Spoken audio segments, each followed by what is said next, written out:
بسم اللہ الرحمن الرحیم۔ محترم ناظرین و سامعین، ویورز، السلام علیکم ورحمۃ اللہ وبرکاتہ۔ امید ہے اللہ تعالیٰ کے فضل و کرم سے خیریت سے ہوں گے۔ اللہ تعالیٰ آپ کو، آپ کے اہل خانہ کو ہمیشہ اپنے حفظ و امان میں رکھے۔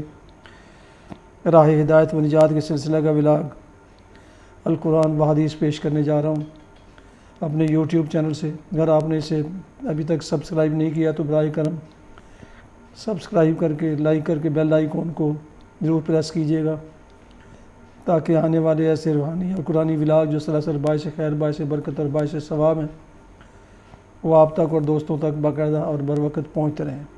شروع کرتے ہیں القرآن و حدیث۔ اعوذ باللہ من الشیطان الرجیم، بسم اللہ الرحمن الرحیم۔ وَإِذْ يَعِدُكُمُ اللَّهُ إِحْدَى الطَّائِفَتَيْنِ أَنَّهَا لَكُمْ وَتَوَدُّونَ أَنَّ غَيْرَ ذَاتِ الشَّوْكَةِ تَكُونُ لَكُمْ وَيُرِيدُ اللَّهُ أَن يُحِقَّ الْحَقَّ بِكَلِمَاتِهِ وَيَقْطَعَ دَابِرَ الْكَافِرِينَ لِيُحِقَّ الْحَقَّ وَيُبْطِلَ الْبَاطِلَ وَلَوْ كَرِهَ الْمُجْرِمُونَ۔ صدق اللہ العظیم۔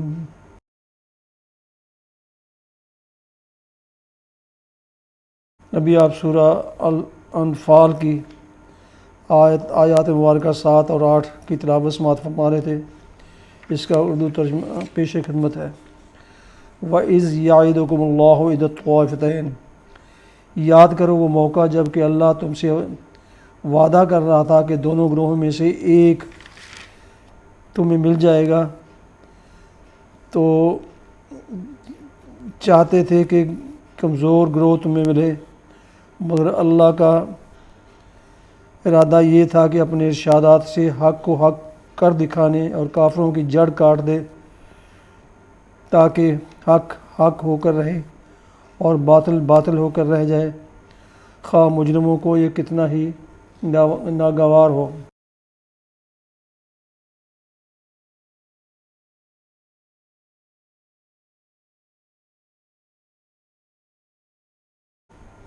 تلاوت کی جانے والی آیات مبارکہ کی تفسیر۔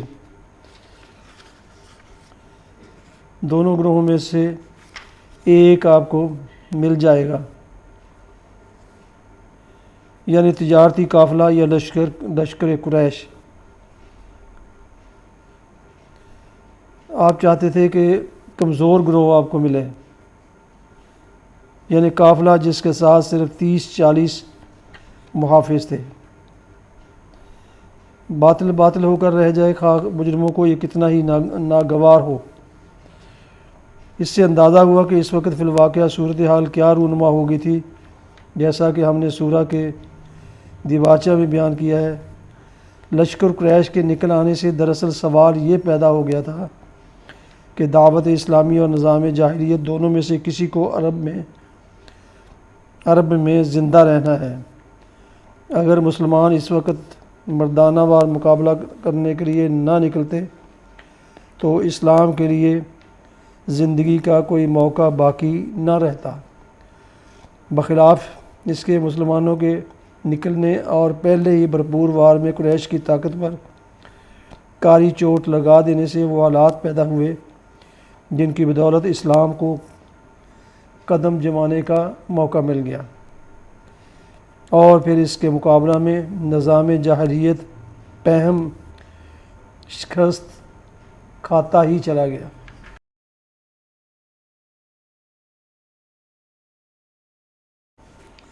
حدیث مبارکہ۔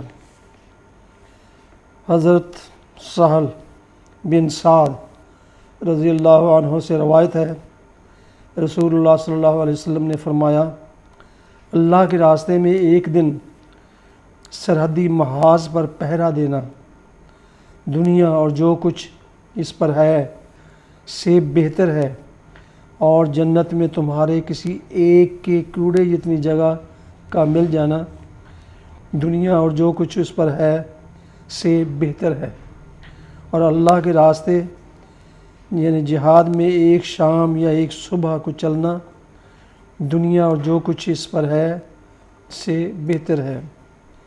صحیح بخاری کتاب الجہاد حدیث نمبر 2882 فوائد۔ رباط کے معنی ہے دشمن کی نقل و حرکت پر نظر رکھنے اور اس کو اپنی سرحدوں سے دھکیلنے کے لیے اپنی سرحد اور مورچے پر اسلحہ بند ہو کر بیٹھنا۔ حدیث میں رباط کی اس فضیلت سے مقصود جہاں کی ترغیب ہے اور جنت کی تھوڑی جگہ کی فضیلت کا بیان کرنے سے مقصود دنیا کی بے ثباتی کا اثبات اور اس سے بے رغبتی کی تعلیم دینا ہے۔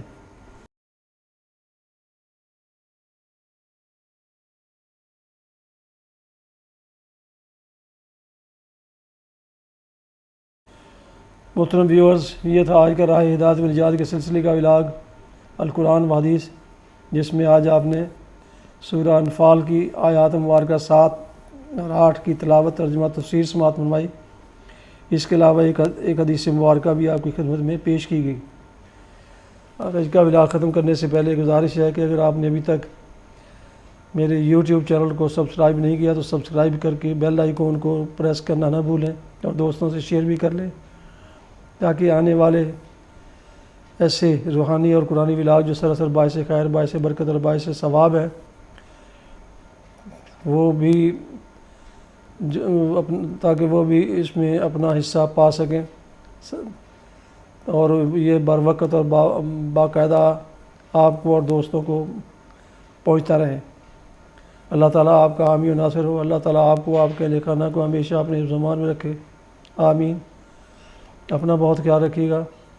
اپنی دعاؤں میں پاک وطن، والدین، آباء و اجداد، اعزاء و اقارب، دوستوں کے علاوہ اس ناچیز کو بھی ان میں شامل فرمائیں تو انتہائی شکر گزار ہوں گا۔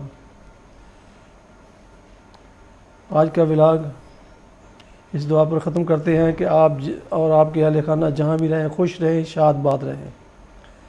السلام علیکم ورحمۃ اللہ وبرکاتہ۔ پاکستان زندہ باد۔ اللہ حافظ۔